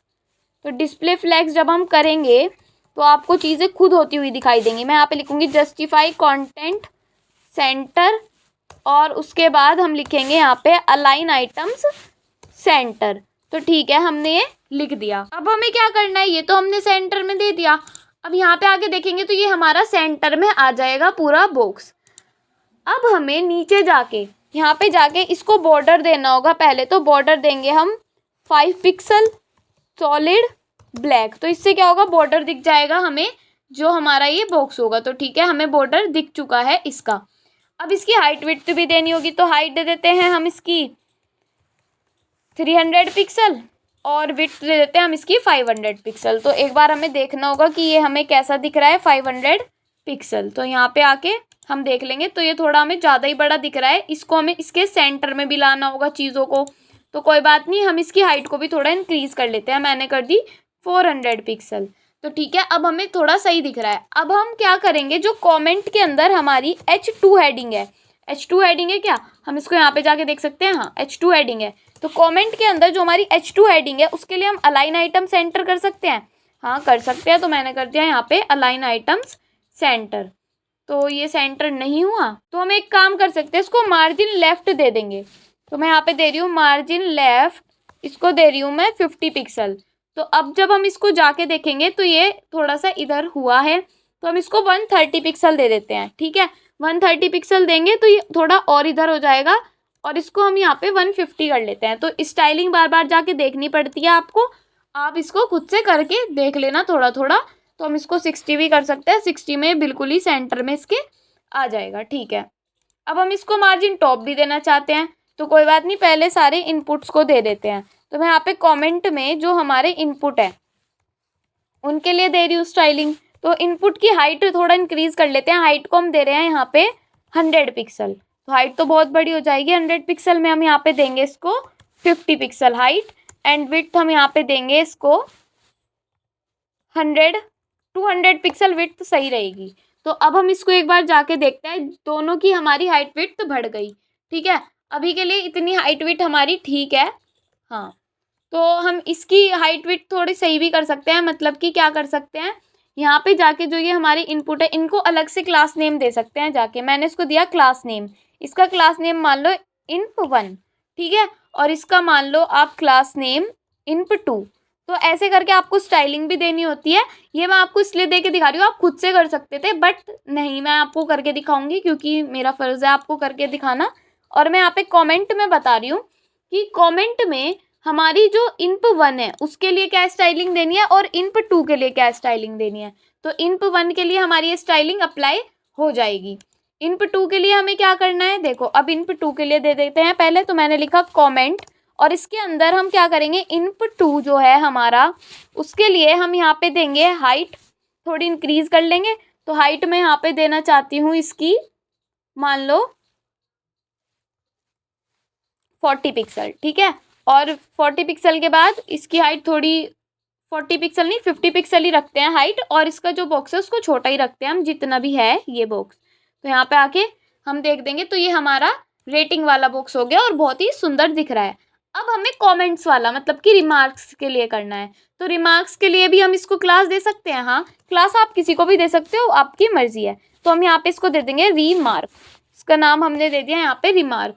और यहाँ पे जाके हम अपने कमेंट के अंदर जो हमारा रिमार्क है, तो मैं यहाँ पे लिखूंगी कमेंट के अंदर जो मेरा, नीचे आके लिखना था हमें, तो यहाँ पे आ जाते हैं। मैं यहाँ पे दे रही हूँ कि कमेंट के अंदर जो मेरा रिमार्क है तो उसकी वैल्यू हमें यहाँ पे देनी है। तो क्या दूँ मैं इसकी वैल्यू, मैं यहाँ पे हाइट दे रही हूँ। इसकी हाइट मुझे थोड़ी बड़ी चाहिए, तो मैं कितनी दे सकती हूँ इसकी हाइट, मान लो मुझे चाहिए 150 पिक्सल। ठीक है, तो अब जब हम यहाँ पे जाके देखेंगे तो ये तो मैं बहुत छोटा दिख रहा है 150 पिक्सल। तो हम इसको यहाँ पे नहीं देते, हम टेक्स्ट एरिया में एक चीज़ दे सकते हैं, हमें क्लास देने की ज़रूरत ही नहीं। हम रो और कॉलम के साथ खेल सकते हैं। मतलब कि मैं यहाँ पे रो दे सकती हूँ, मुझे रो चाहिए इसकी मान लो 5, तो मैं यहाँ पे इक्वल्स टू लगाऊंगी और यहाँ पे लिख दूंगी 5। तो क्या मुझे ये बड़ा होके दिख जाएगा, तो यहाँ पे आके देख लेते हैं। हाँ, अब ये मुझे थोड़ा बड़ा दिख रहा है। मैं यहाँ पे देती हूँ 10, तो क्या होगा, क्या ये मुझे इंक्रीज होके दिखेगा। हम यहाँ पे दे रहे हैं rows equals to 5 and columns, cols को लिखते हैं हम, कॉलम्स को लिखते हैं ऐसे, एंड कॉलम्स इक्वल्स टू यहाँ पे हम दे रहे हैं 10। यहाँ पे जाके हम देख सकते हैं एक बार, तो ये थोड़ा हमारा इंक्रीज हो गया। ठीक है, तो एक बार इसको भी हम ऐसे ही लिख लेते हैं। यहाँ पे मैं इसकी कॉलम्स यहाँ पे दे रही हूँ, मतलब कि रोज दे रही हूँ यहाँ पे 10। तो ये थोड़ा इंक्रीज नीचे से भी हो गया। अब मुझे यहाँ पे थोड़ा इसको ज़्यादा देनी होगी, तो मैं यहाँ पे दे दूँगी 20। तो ये थोड़ा हमें वैसे कॉलम्स इसकी हमें इंक्रीज होके दिख जाएगी। और हम यहाँ पे इसको और भी ज़्यादा दे सकते हैं, ऐसा कुछ नहीं है कि हम 10 ही दे सकते हैं या 5 ही दे सकते हैं। तो ये हमें और ज़्यादा अच्छा दिख रहा है। अब हम इसको सेंटर में लाना चाहते हैं चीज़ों को, तो सेंटर में कैसे लाएंगे, यहाँ पे आ जाते हैं। हर चीज़ के लिए हमें मार्जिन देना पड़ेगा। ठीक है, तो सबसे पहले हमें क्या करना है, कमेंट के लिए नहीं देना, H2 के लिए नहीं देना, इनपुट 1 के लिए देना है मार्जिन लेफ्ट। तो मार्जिन लेफ्ट हम दे रहे हैं यहाँ पे 40 पिक्सल, तो कम रह जाएगा, हम यहाँ पे दे रहे हैं 100 पिक्सल। जब हम यहाँ पे जाके देखेंगे तो ये थोड़ा सेंटर में आया है, बस थोड़ा सा रह गया है, तो 120 हम यहाँ पे कर लेते हैं इसको। जब हम यहाँ पे आके देखेंगे अब थोड़ा और सही 140 कर लेते हैं इसको। तो ये हमारा सेंटर में आ गया है। अब हमें क्या करना है, जो हमारे रिमार्क्स है उसको सेंटर में लाना है। तो कोई बात नहीं, रिमार्क्स वाले में आ जाते हैं। रिमार्क्स वाला डिव हमारा यहाँ पर है ही नहीं, तो रिमार्क्स वाले को हमें फिर से क्लास देनी पड़ेगी। तो कोई बात नहीं, हम यहाँ पे दे रहे हैं क्लास नेम रिमार्क। तो रिमार्क दे दी मैंने यहाँ पे क्लास। तो यहाँ पे आके कॉमेंट के अंदर जो हमारा रिमार्क है, तो यहाँ पे लिखेंगे कॉमेंट के अंदर जो हमारा रिमार्क है उसमें हमें क्या करना पड़ेगा, यहाँ पे मार्जिन लेफ्ट देनी पड़ेगी। और मैं यहाँ पे दे रही हूँ मार्जिन लेफ्ट, कितनी दूँ यहाँ पे मार्जिन लेफ्ट, मैं यहाँ पे दे रही हूँ 100 पिक्सल। ठीक है, हम अभी के लिए 100 पिक्सल ठीक है। और अभी ये थोड़ा सेंटर में आया है, थोड़ा रह गया, तो 120 कर लेते हैं इसको। तो 20 से एक काम करते हैं 30 ही कर लेते हैं। तो ये अब थोड़ा सही है, ये 25 पे सेट बैठेगा ना। तो आपको ये स्टाइलिंग का खेल यही होता है कि आपको देखना पड़ता है कि कितना कहाँ सेट बैठ रहा है। अब क्या करना है, अब हमें ये सेंटर में लाना है। ये क्या है हमारा इनपुट 2। तो इनपुट 2 को सेंटर में लाने के लिए हम यहाँ पे लिखेंगे मार्जिन लेफ्ट। मैं यहाँ पे दे रही हूँ 150 पिक्सल, मतलब कि 150 पिक्सल। तो ये हमारा थोड़ा सेंटर में आया है, ये ज़्यादा करना पड़ेगा क्योंकि हमारा छोटा बॉक्स है। तो हम इसको 180 दे देंगे। 180 करेंगे तो ये थोड़ा और आ जाएगा। इसको तो हमें 210 ही देना पड़ेगा। तो 210 देंगे तो ये और ज़्यादा सेंटर में आ गया। अब ये सेंटर में आ गया, इससे ज़्यादा देने की हमें कोई ज़रूरत है नहीं है सच। अब हमें बटन पे काम करना है। बटन को हमने कोई क्लास नहीं देनी पड़ेगी क्योंकि एक ही बटन है। तो हम क्या करेंगे यहाँ पे कि जो हमारा कमेंट के अंदर का बटन है, तो मैं यहाँ पे दे रही हूँ कमेंट के अंदर का जो हमारा बटन है उसको हम यहाँ पे लिख सकते हैं। उसकी हाइट इंक्रीज कर सकते हैं, हाँ कर सकते हैं। तो हाइट को मैं यहाँ पे दे रही हूँ, मान लो हाइट को मैं यहाँ पे दे रही हूँ 30 पिक्सल। ये एक काम करते हैं, इसको रखते हैं हम 40 पिक्सल। और उसके बाद इसकी विड्थ को हम रखते हैं यहाँ पे 200 पिक्सल। तो जब हम जाके देखेंगे इसको कि ये कैसा दिख रहा है हमें बॉक्स, तो ये कुछ ऐसा दिख रहा है और अच्छा भी है। ठीक है, अब हम इसको मार्जिन लेफ्ट देंगे 100 पिक्सल। तो मार्जिन लेफ्ट हम इसको देंगे 100 पिक्सल। जब हम यहाँ पे आके देखेंगे तो ये थोड़ा हमें सेंटर में दिख गया। 130 इसको हम कर लेंगे। तो 130 कर लिया और इसको करते हैं हम 180। जब हम इसको जाके देखेंगे अब, तो अब भी थोड़ा हमें सेंटर में नहीं आके दिख रहा, तो इसको हम 150 कर लेते हैं। ठीक है ना, तो अभी हमें सेंटर में चीज़ें आती हुई दिखाई दे रही हैं। और क्या करना है, हम इसका बैकग्राउंड कलर हम रखते हैं ब्लैक। ठीक है, तो हम यहाँ पे आ जाते हैं, कमेंट का बैकग्राउंड कलर हम रखते हैं टू रेड। और कलर रखते हैं रेड नहीं ब्लैक। और कलर रखते हैं वाइट, क्योंकि जो भी चीज़ें होंगी इसमें वाइट होंगी। एंड देन हम इसका बैकग्राउंड रखते हैं, इसका बॉर्डर रखते हैं वाइट। और बॉर्डर रेडियस इसका हम रखते हैं यहाँ पे 10 पिक्सल। ठीक है, ये तो हमने यहाँ पे दे दिया। अब क्या करना है, H2 का कलर भी हमें वाइट ही रखना होगा। तो यहाँ पे जाके हम लिख देंगे वाइट कलर। तो ठीक है, इसका बॉर्डर रेडियस हमें करने की ज़रूरत नहीं है। इनपुट 1 में जो हमारा कलर होगा वो हम रखते हैं वाइट। ठीक है, और यहाँ पे हमें क्या क्या करना होगा, इसका जो कलर होगा वो भी हमें वाइट ही रखना होगा इनपुट 2 का। और रिमार्क का भी हमें वाइट ही रखना होगा। तो कलर हम रखेंगे यहाँ पे वाइट। और बटन का कलर भी हम रखेंगे यहाँ पे वाइट, कलर वाइट। और बैकग्राउंड कलर अभी देखेंगे, कलर रखते हैं वाइट और बैकग्राउंड कलर हम रखते हैं इसका ब्लैक। तो बैकग्राउंड कलर ब्लैक ही अच्छा लगेगा। तो अब हम जाके इसको एक बार देख लेते हैं। तो ये कुछ ऐसा दिख रहा है हमें। ठीक है, तो ये ज़्यादा हो गया इसका बॉर्डर। तो बॉर्डर को हम बॉक्स शेडो दे देते हैं एक बार। तो देखते हैं बॉर्डर कहाँ दिया था हमने, यहाँ पर। तो हम यहाँ पे देंगे बॉक्स शेडो। बॉक्स शेडो में मैं यहाँ पे दे रही हूँ 0 पिक्सल, 0 पिक्सल, 0 पिक्सल, 10 पिक्सल, फिर हम यहाँ पे देंगे वाइट। तो ये बॉक्स शेडो हमें आके दिखने लग जाएगी। अब हमें क्या करना है, देखो अब हमें देखना है कि यहाँ पे हमारी स्टाइलिंग में कमी क्या लग रही है। अब ये थोड़ा गिव कमेंट जो है थोड़ा नीचे को आना चाहिए, इसका बॉर्डर हटना चाहिए। तो ये सब चीज़ें हमें करनी है। तो देखो सबसे पहले हमें क्या करना है, इसमें जाके जहाँ पर भी हमने वाइट वाइट दिया, ठीक है, क्योंकि अब क्या करोगे आप, अगर इसके अंदर लिखने की कोशिश करोगे तो वो आपको वाइट में दिखेगा, और वो दिखेगा ही नहीं आपको, क्योंकि आपने हर जगह वाइट वाइट लिख दिया। तो हमें क्या करना होगा, इसको हमें करना होगा यहाँ पर टू ब्लैक, क्योंकि हम चाहते हैं कि पूरा प्योर ब्लैक आए। और यहाँ पे हम फ़ॉन्ट वेट दे देते हैं बोल्ड सबको, ताकि फ़ॉन्ट वेट हमें अच्छे से दिखाई दे। मैंने यहाँ पे लिख दिया बोल्ड, ठीक है, रिमार्क के लिए हो गया। यहाँ पे हमें कलर देना होगा ब्लैक, तो ब्लैक हमने यहाँ पे दे दिया। और ब्लैक देने के बाद हमें क्या करना होगा, यहाँ पर हमें देना होगा फ़ॉन्ट वेट कितना, बोल्ड। तो बोल्ड अच्छा रहता है। फिर हम ऊपर जाएंगे, यहाँ पे हम देंगे ब्लैक, और हम यहाँ पर ब्लैक देने के बाद हम यहाँ पर क्या करेंगे, ब्लैक देने के बाद हम यहाँ पर फ़ॉन्ट वेट कर लेंगे अपना बोल्ड। इसको हम वाइट ही रखते हैं, ठीक है। इसमें मार्जिन टॉप देना होगा हमें थोड़ा। मार्जिन टॉप मैं यहाँ पे दे रही हूँ अपना 10 पिक्सल, ठीक है। 10 पिक्सल कम होगा वैसे, हम यहाँ पे अभी 30 पिक्सल दे देते हैं, तो ये थोड़ा सही हो जाएगा।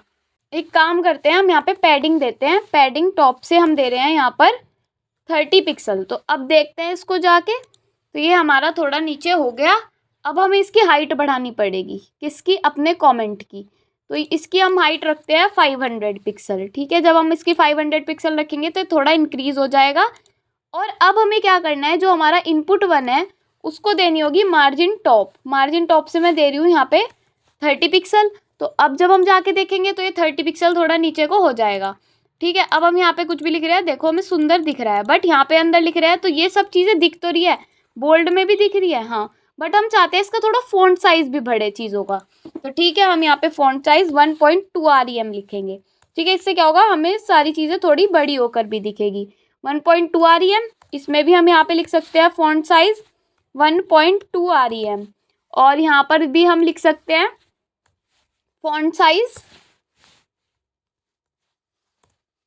1.2 REM, ठीक है। ये हमने सारी चीज़ों को लिख लिया। और यहाँ पे हम 1.5 REM देंगे, ताकि ये थोड़ा अच्छा दिखे हमें। क्या है, ये हमारा बटन है।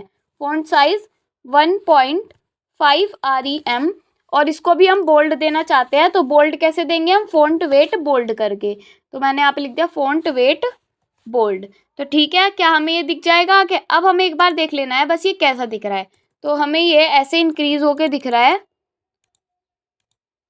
बट ये तो बहुत ही बड़ा बड़ा हमें चीज़ें दिख रही है। क्यों, क्योंकि हमने यहाँ पे REM का यूज़ किया और सब में REM वगैरह लिख दिया। एक काम करते हैं, इसको पिक्सल में देते हैं, हम सबको देते थे 30 पिक्सल, ठीक है। हम यहाँ पे भी 30 पिक्सल दे देंगे। ये आप इनपुट को दे रहे हो, आप इनके फ़ॉन्ट साइज़ को दे रहे हो 30 पिक्सल। एंड देन बटन को हम ऐसे ही रखते हैं। तो ये तो एक काम करते हैं, फ़ॉन्ट साइज़ को हटा ही लेते हैं, हमारे जैसे थे वैसे ही रहने देते हैं। तो ये फॉर्म आपका ऐसे बिल्कुल ठीक लग रहा है। अब आप क्या कर सकते हो, अब आप फटाफट इसको करके देख सकते हो, ठीक है ना। तो एक काम करते हैं, यहाँ पे इसको हम हटा लेते हैं। अब हमें जो जो करना है अब हम वो करेंगे। अभी तक हमने बस स्टाइलिंग की है इसकी। अब हम यहाँ पे जाके पहले तो एक बनाएंगे अपना लेट करके सेट फंक्शन। तो सेट फंक्शन कैसे बनता है, मतलब कि यूज स्टेट। हम यहाँ पे इसका नाम वही दे रहे हैं जो हमने पहले दिया था। मैं यहाँ पे दे रही हूँ form data, comma. Form data को कैसे लिखेंगे, हम इसको लिखेंगे अपने कैमल केस में। फिर हम लिखेंगे यहाँ पे सेट फॉर्म डेटा। तो ठीक है, हमने ये भी लिख दिया। और यूज स्टेट में हम क्या वैल्यू देंगे अपनी, यूज स्टेट में हम अपनी वैल्यू देंगे जो हम देते आए या क्या देते आए अपने ऑब्जेक्ट में, ठीक है। अब हमें इसके अंदर क्या क्या देना है, हमें देना है यूज़र नेम। तो ठीक है, हम यहाँ पे देंगे यूज़र नेम, तो कैपिटल में देंगे अपने नेम को। फिर हम यहाँ पे क्या करेंगे, इसको हम यहाँ पे दे देंगे एम्प्टी। फिर हम कॉमा लगाएंगे, फिर हम देंगे रिमार्क्स, क्योंकि हमारी रिमार्क्स के लिए है। फिर तो रिमार्क्स को भी हम क्या रखेंगे, एम्प्टी शुरुआत में। और अपनी रेटिंग के लिए हम चाहते हैं शुरुआत में मुझे लिख के दिखाई दे 5, तो ठीक है हम यहाँ पे लिख सकते हैं अपना 5 को। ठीक है, तो ये आपको दिख जाएगा शुरुआत में। ये कैसे दिखेगा, यहाँ पे हमें देनी होगी वैल्यू। ठीक है, हम यहाँ पे वैल्यू दे रहे हैं कि जो हमारा फॉर्म का डेटा है, ठीक है, जो हमारा फॉर्म का डेटा है, जो हमारा फॉर्म डेटा है उसका जो यूज़र नेम है वो हमें दिखा दो। फिर यहीं पर आकर फिर मैं इसकी वैल्यू लिख दूंगी रिमार्क्स की। तो रिमार्क्स के लिए हम क्या लिख सकते हैं, जो फॉर्म डेटा है उसका जो हमारा रिमार्क्स है वो हमें दिखा दो। ठीक है, ये हमें वो भी दिखा देगा। एंड देन इसके बाद हम यहाँ पे वैल्यू लिखेंगे और इस वैल्यू में हम यहाँ पे लिखेंगे कि फॉर्म डेटा का जो हमारा रेटिंग है उसके लिए दिखा दो। जब हम यहाँ पे आएंगे तो हमें क्या दिखेगा, यहाँ पे 5 दिखेगा शुरुआत में, यहाँ पे हमें दिखेगा अपना कुछ भी हम यहाँ पे टाइप नहीं कर पा रहे और यहाँ पे भी, क्योंकि हमारी क्या वैल्यू है, हमारी शुरुआत में वैल्यू है एम्प्टी। ठीक है, अब हमने इतना तो बना लिया। अब हमें क्या करना है, एक बनाना है हैंडल इनपुट चेंज नाम से, जो हमने पिछले में बनाया था। हम पिछले को कॉपी पेस्ट भी कर सकते हैं बट हमें खुद से अपने हाथों से चीज़ों को करना है। तो मैं यहाँ पे लिख रही हूँ हैंडल इनपुट एंड उसके बाद मैं यहाँ पे लिख रही हूँ चेंज। फिर हमें क्या करना होगा, यहाँ पे हमें इसको कर देना होगा क्लोज। अब हमें यहाँ पे क्या करना है, इसके अंदर ऑन चेंज इवेंट है ये हमारा। ऑन चेंज इवेंट कैसे काम करता है हमारा, जब हम यहाँ पे जाके लिख सकते हैं, पहले तो यहाँ पे ऑल्ट जेड कर लेते हैं ताकि हमारा सारा कोड सही आ जाए। अब हमें यहाँ पे करना है, अब हम यहाँ पे चाहते हैं अपना सेट फॉर्म डेटा को लाना अपने पेज पर। तो हम कैसे ला सकते हैं, हम यहाँ पे लिख सकते हैं करंट डेटा जो हमने पहले किया था। उसके बाद हम बना सकते हैं यहाँ पे अपने एरे फंक्शन को। अब हम यहाँ पे रिटर्न कर सकते हैं किसको, स्प्रेड करके अपने करंट डेटा को, कॉमा हमारा जो फील्ड नेम है, फील्ड नेम में हम क्या लिखेंगे, अपने ब्रैकेट में क्या लिखेंगे, event dot target dot name, कि जो हमारा नेम है वो दे दो और उसके बाद हमें दे दो यहाँ पे event dot target dot value. हमें वैल्यू भी चाहिए तो ठीक है हम यहाँ पे लिख देंगे dot target dot value. But इसके लिए हमने काफ़ी सारी चीज़ें यहाँ पे मिसिंग कर दी। एक तो यहाँ पे दे दिया नहीं है हमने इवेंट, ठीक है, एक तो हमने यहाँ पे इवेंट नहीं दिया, दूसरी बात हमें यहाँ पे नेम भी देना होगा।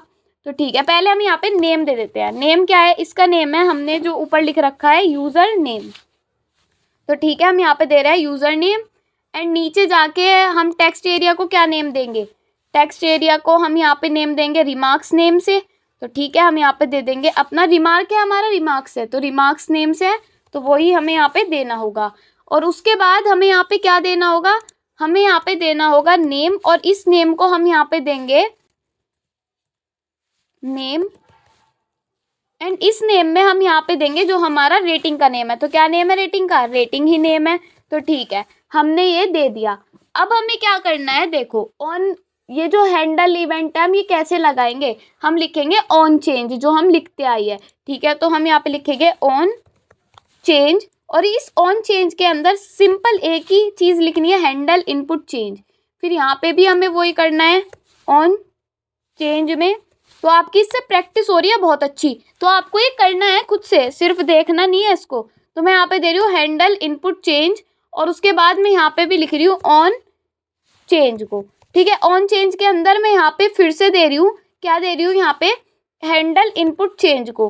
तो यहाँ पे मैंने ये चीज़ें दे दी है। अब जब मैं यहाँ पे जाऊँगी तो मैं यहाँ पे इसके अंदर कुछ भी टाइप कर पा रही हूँ, ठीक है, इसके अंदर भी कुछ भी टाइप कर पा रही हूँ एंड देन इसको भी मैं इंक्रीज डिक्रीज कर पा रही हूँ। ठीक है, अभी ऐड कमेंट के क्लिक करने पे कुछ हो नहीं रहा, तो पहले तो इसकी थोड़ी सी स्टाइलिंग को मैं ठीक कर लूँ। मुझे बटन कुछ अच्छा नहीं दिख रहा, तो बटन को मुझे अच्छा बनाने के लिए मैं इसको एक काम कर सकती हूँ, यहाँ पर इसका थोड़ा बॉर्डर रेडियस कर सकती हूँ। तो मैं इसको बॉर्डर रेडियस दे रही हूँ 20 पिक्सल। ठीक है, बैकग्राउंड कलर वाइट दे रही हूँ, बैकग्राउंड कलर मैं दे रही हूँ इसका वाइट और मैं कलर इसका दे रही हूँ, कलर इसका मैं दे रही हूँ ब्लैक, तो वो ज़्यादा अच्छा लगेगा। तो मैं कलर यहाँ पे दे रही हूँ इसका ब्लैक और बॉर्डर हम इसका कर देते हैं नन, ताकि हमें बुरा ना लगे। तो अब हम यहाँ पे जाके देखेंगे इसको, तो ये हमें अच्छा दिख रहा है। अब हमें क्या करना है, इस बटन पर लगाना है चीज़ों को, बस ये बटन बचता है हमारा। तो यहाँ पर जाकर हमें क्या करना है, बटन के लिए मतलब कि फॉर्म में हमें लगाना है ऑन सबमिट इवेंट को। तो ठीक है हम यहाँ पे लिख देंगे ऑन सबमिट। तो जब हम सबमिट करना चाहते हैं तो यहाँ पे एक फंक्शन को लगाना चाहते हैं जिसका नाम है हैंडल सबमिट। तो हम इसका नाम रख सकते हैं यहाँ पे हैंडल सबमिट। ठीक है, अब हमें क्या करना होगा, यहाँ पर जाकर एक फंक्शन बनाना होगा हैंडल सबमिट नाम से। ठीक है, तो मैं यहाँ पे लिख रही हूँ हैंडल सबमिट जो हमारे फंक्शन का नाम है। तो ठीक है, यहाँ पे हमने लिख दिया हैंडल सबमिट और यहाँ पे हमने इस फंक्शन को चला दिया। फिर हमने यहाँ पे लगा दिया एरो फंक्शन। अब मैं यहाँ पे क्या करना चाहती हूँ, console.log में प्रिंट करवाना चाहती हूँ अपने फॉर्म के डाटा को। एंड उसके बाद मैं यहाँ पे क्या करना चाहती हूँ, मैं यहाँ पे प्रिवेंट इवेंट डिफ़ॉल्ट का मेथड लगाना चाहती हूँ, जो हमारा डिफ़ॉल्ट मेथड होता है वो हट जाए। तो मैं यहाँ पे लिख रही हूँ प्रिवेंट डिफ़ॉल्ट और यहाँ पे लगा रही हूँ ब्रैकेट को। बट इवेंट तो हमने यहाँ पे ट्रैक ही नहीं किया, तो यहाँ पे हम लिख देंगे इवेंट। ठीक है, अब हमें क्या करना है, ये तो हमने लिख दिया। अब यहाँ पे हमें लिखना है सेट फॉर्म डेटा में, कि सेट फॉर्म डेटा में क्या लिखना है, हमें यहाँ पे चाहिए कि जो भी हम चीज़ लिख दे उसके बाद हमें ये चीज़ आके दिख जाए, क्या, जो हमारी शुरुआत में थी। अगर हमने बटन पे क्लिक कर दिया तो ठीक है, इसको हमने किया कॉपी और यहाँ पे जाके कर दिया इसको पेस्ट। अब हम जाके देखते हैं क्या हमारी सारी चीज़ें वर्क कर रही है। तो इसके लिए पहले इसको इंस्पेक्ट करना पड़ेगा, कंसोल पर आना पड़ेगा, इसको रिफ्रेश करना पड़ेगा। तो एक भी एरर हमारे पास नहीं आई। मैंने यहाँ पे दिया अपना यूज़र नेम, कुछ भी कहा मैंने, वेरी हेल्पफुल वीडियो। ठीक है, आप मान लो मेरी वीडियो पे कमेंट कर रहे हो वेरी हेल्पफुल वीडियो, तो ठीक है हमने ये लिख दिया। तो ये जो कमेंट है मैं चाहती हूँ इसकी लिस्ट बन के मुझे दिखाई दे जाए, बट अभी वो तो दिखेगी नहीं। और रेटिंग देती है 5। ऐड कमेंट जब किया तो ये यहाँ पर मुझे आके दिख गई चीज़ें। क्या दिखी, रेटिंग 5 दे रखी है, रिमार्क्स में वेरी हेल्पफुल वीडियो है और यूज़र नेम दे रखा है आंचल 123। ठीक है, @आंचल 123। आप ऐसे ही ये लिख सकते हो। मान लो दूसरे बच्चे ने लिखा वीडियो बहुत अच्छी लगी दीदी। ठीक है, तो हमने मान लो ये चीज़ें लिख दी, फिर हमने इस पे दे दिए 4 रेटिंग। ठीक है, फिर मैंने ऐड कमेंट किया, फिर से मुझे ये चीज़ दिख गई वीडियो बहुत अच्छी लगी, 4 इसकी रेटिंग, यूज़र नेम ये। अब हम चाहते हैं कि इसकी लिस्ट बन के कमेंट्स की कैसे आ सकती है, जैसे हमारी टू डू लिस्ट में आई थी। इस चीज़ को हमें पढ़ना है और इस चीज़ को भी हम पढ़ेंगे अपना, अभी पढ़ेंगे इस चीज़ को कि ये कैसे होगा। ठीक है, इसके लिए हमने काफ़ी सारे टॉपिक्स को पढ़ना है। इसके लिए हम पढ़ेंगे यहाँ पे यूज इफेक्ट को, डिपेंडेंसीज को, तो ये आपको समझ में आ जाएगा। तो इस वीडियो में हम यहीं तक के रखते हैं अपने टॉपिक्स को, क्योंकि हमारा 1 घंटे से ऊपर का लेक्चर हो गया है और हमें इतना ही पढ़ना चाहिए। ज़्यादा पढ़ेंगे तो हमारे दिमाग से ऊपर चला जाएगा। तो आपको इतना ही रखो इसको, और बाकी हम कल को अपने टॉपिक्स को जो ये बचे हैं इनको कवर कर लेंगे। ठीक है ना, और अगर वीडियो अच्छी लगी तो लाइक कमेंट शेयर ज़रूर करना। Thank you.